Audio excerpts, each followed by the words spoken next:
Hey guys, if you just got this message and you guys can't open up an app or something that you guys downloaded, well, there's a way around this. So just click on OK for now.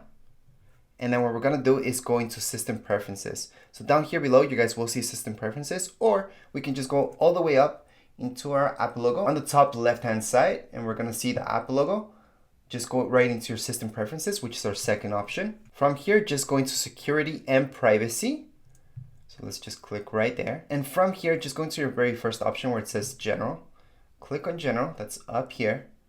And then what we have to do is down here below, you guys will see Allow Apps Downloaded From. And we have two choices. Way back in the day, we had three choices.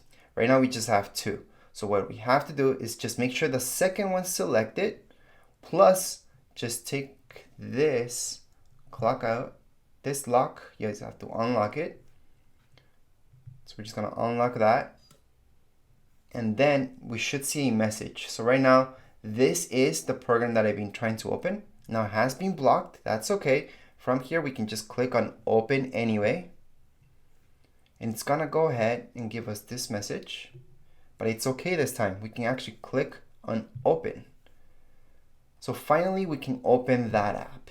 Anyways, that's how you guys can get around that message. You will have to do that sometimes with some apps, but it's okay. It happens when there are apps that have nothing to do with Apple directly. Anyways, that's it for this video tutorial. If you guys have any questions, comments, you guys can write down here in the comments area, and don't forget to subscribe and rate. Thank you.